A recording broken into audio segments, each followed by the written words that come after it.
dia, boa tarde, boa noite, meus irmãos.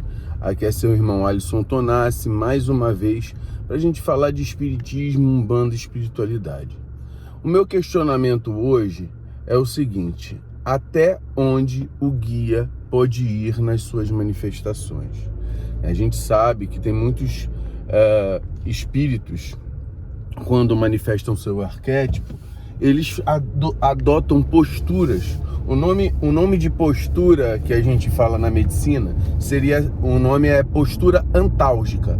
São posturas onde a pessoa fica encurvada, no caso para, por exemplo, não sentir dor. Se a pessoa tem um problema de coluna, às vezes ela fica encurvada para poder não ter dor, né?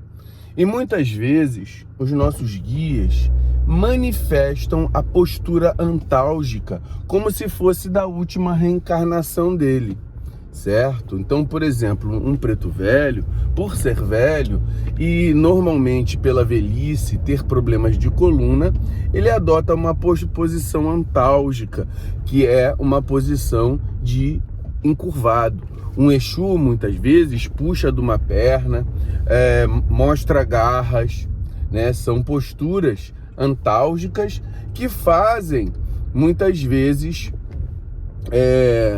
a parte do arquétipo e faz parte do mistério de trabalho das energias. Mas até onde o guia pode ir com essa postura, certo? Com essas caracterizações? Até onde o seu médium não sofra, tá? Por exemplo, eu tenho um problema de coluna que, se eu ficar muito encurvado, isso vai afetar literalmente na matéria a minha coluna, né? Por causa da hérnia de disco que eu tenho. Então, o guia espiritual, já sabendo disso, ele não pode adotar uma postura que vá ferir a minha matéria, certo?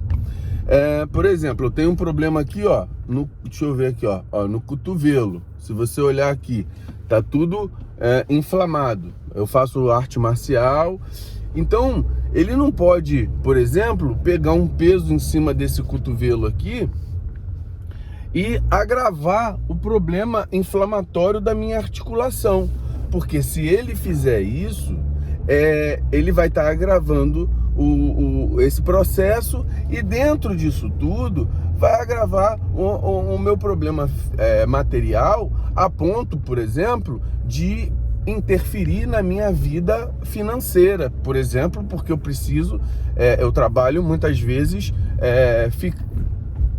trabalho com o meu braço para fazer cirurgia. Então, até onde o guia pode ir?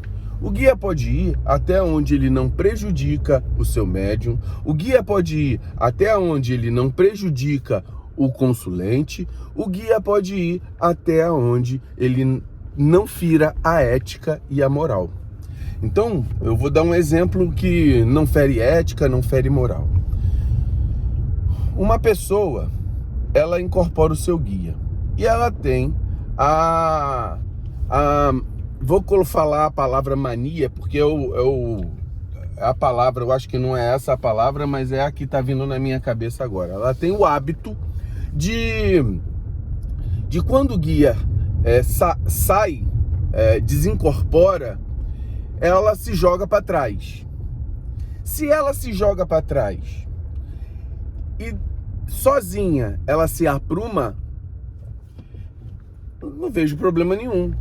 Se ela quiser dar um salto de 2 metros de altura e depois cair em pé, sem que use ninguém para segurá-la, ampará-la, porque enquanto tem alguém para te amparar como médium, há a retirada de alguém que poderia estar fazendo um trabalho útil.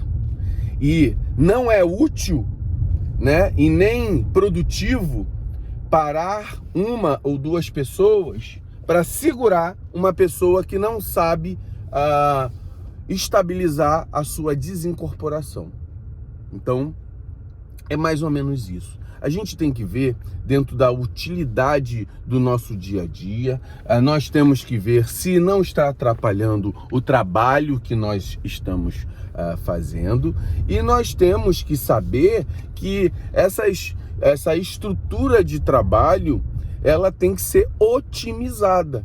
A partir do momento que eu uso 2 pessoas para trabalhar somente por um médium que poderia estar fazendo sozinho, já não é útil, já não é já muda de figura em relação à otimização do trabalho. Então, essa é a minha reflexão.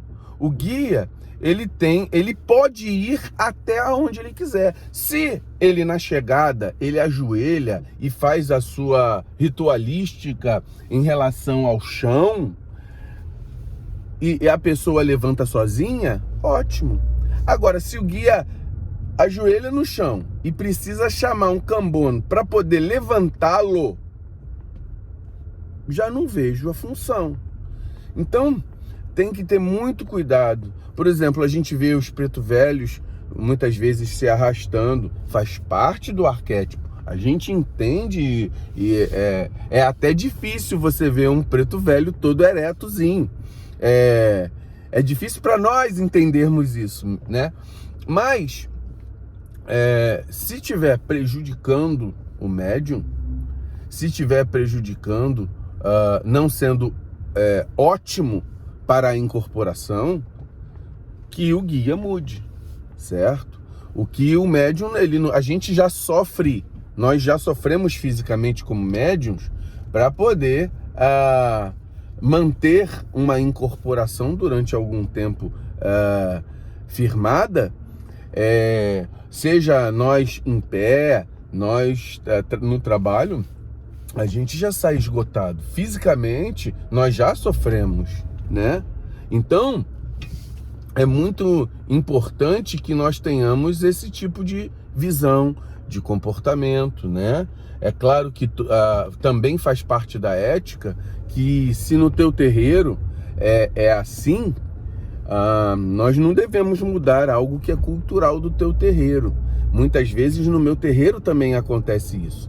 Mas é importante nós termos na nossa mente, na nossa cabeça, que não é chegar também lá no terreiro e falar assim: ô pai de santo, mãe de santo, meu dirigente, isso que você está fazendo aí é errado. Não, calma aí.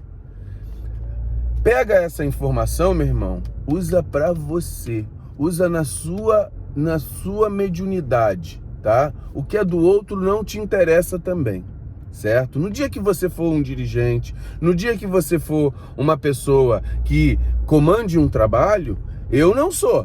Então eu não posso mandar no meu terreiro. Eu tenho o meu pensamento, eu tenho a minha forma de pensar, mas infelizmente lá no meu terreiro tem gente que pula 2 metros de altura.